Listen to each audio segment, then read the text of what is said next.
श्रवण कुमार के पिता का नाम शांतनु था। शांतनु एक साधु थे तथा उनकी माता का नाम ज्ञानवती था। श्रवण कुमार के माता पिता नेत्रहीन थे। उन्होंने अपने पुत्र श्रवण का पालन पोषण बड़े ही कष्टों के साथ किया था। इसलिए अपने माता पिता के प्रति श्रवण के मन में अथाह प्रेम और श्रद्धा थी। श्रवण कुमार बाल्यावस्था में ही अपने माता पिता के कार्यों में हाथ बटाने लगा और जब वह बड़ा हुआ तो घर का सारा काम करने लगा था, जैसे नदी से पानी भर कर लाना, जंगल से लकड़ियाँ चुन कर लाना, भोजन तैयार करना, घर के समस्त कार्य करता था। अपने माता पिता की सेवा में वह पूरी तरह लग गया था। वह अपने जीवन का सारा समय अपने माता पिता की सेवा में ही लगा देना चाहता था।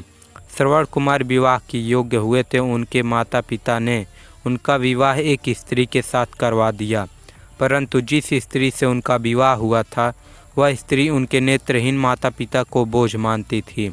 उनके माता पिता को बहुत कष्ट देती थी, परंतु श्रवण कुमार के सामने वह उनसे अच्छा व्यवहार करती थी, उनकी अच्छे से देखभाल करने लगती थी, लेकिन पीठ पीछे वह बहुत बुराई करती थी।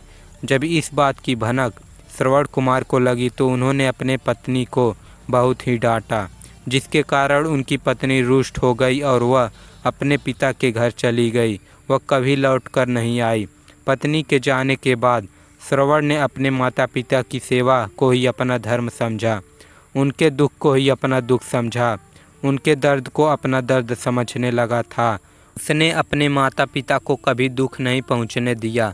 समय के साथ श्रवण कुमार बड़ा होता गया और उसके माता पिता वृद्ध हो गए। उनके माता पिता की अंतिम इच्छा थी कि वह तीर्थ यात्रा पर जाएं। उन्होंने अपनी इच्छा अपने पुत्र श्रवण कुमार को बताई। तब श्रवण कुमार उनकी इच्छा पूर्ति के लिए तैयार हो गए और जाने के लिए तैयारियां करने लगे। श्रवण कुमार ने अपने माता पिता को 2 टोकरियों में बैठा लिया और अपने कंधे पर कांवर बनाकर उठाकर चल दिया। श्रवण कुमार अपने माता पिता को काशी, प्रयागराज ऐसे कई तीर्थ स्थलों पर लेकर गए। तीर्थ स्थलों का वर्णन करके अपने माता पिता को सुनाते थे। इस प्रकार उनके माता पिता उनके नयनों से तीर्थ स्थलों का दर्शन करते रहे। श्रवण कुमार जंगलों के रास्ते से गुजरते हुए जा रहे थे। तभी संध्या हो जाती है और शाम के समय उनके माता पिता को बहुत तेज प्यास लगती है। उन्होंने श्रवण कुमार से पानी लाने को कहा। श्रवण कुमार ने एक पेड़ के नीचे अपने माता पिता में बैठे कांवर को रखा और कलश लेकर जल की खोज में निकल पड़े। थोड़ी दूर चलने के बाद उन्हें एक नदी दिखाई देती है और वह उस नदी के पास पहुंच गए। उसी दिन अयोध्या के राजा दशरथ वनों में शिकार करने निकले थे।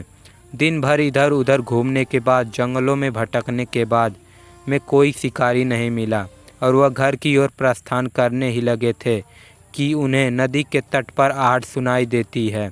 उन्होंने सोचा कि अवश्य कोई वन्यजीव नदी तट पर प्यास बुझाने आया होगा।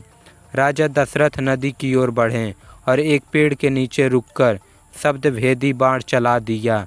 बाण की आहट और बढ़ रहा था, जो आहट राजा दशरथ को सुनाई दी थी, किंतु वह कोई वन्य प्राणी व जीव नहीं बल्कि श्रवण कुमार थे, जो अपने माता पिता के लिए जल लेने गए थे। बाण उनके सीने में जाकर लगा और वह पीड़ा से कहराने लगे। यह कहार सुनकर राजा दशरथ को अपनी गलती का एहसास हुआ और वे नदी के तट पर पहुँचे। श्रवण कुमार घायल अवस्था में वहाँ पर पड़े रहे। राजा दशरथ जब वहाँ पर पहुँचे तो उन्हें बड़ा ही दुख हुआ। वे अपने आप को कोसने लगे। वे श्रवण कुमार से क्षमा मांगने लगे।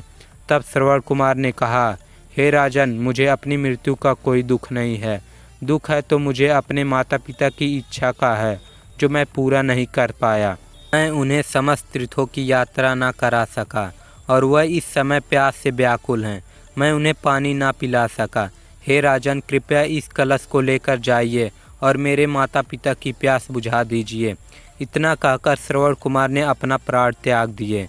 जाने अनजाने में स्वयं से हुए अपराध से दुखी व व्याकुल राजा दशरथ श्रवण के माता पिता के पास किसी तरह से पहुँचे।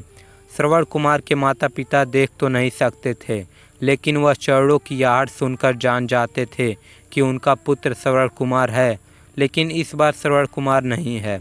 पिता द्वारा पूछे जाने पर राजा दशरथ ने पूरा वृत्तांत सुना दिया।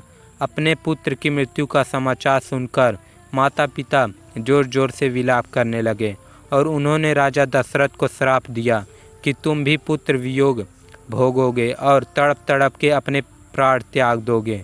इस श्राप के कारण राजा दशरथ के बड़े पुत्र मर्यादा पुरुषोत्तम राम को 14 वर्ष का वनवास काटना पड़ा और राजा दशरथ अपने पुत्र वियोग में तड़पते हुए अपने प्राण त्याग दिए थे।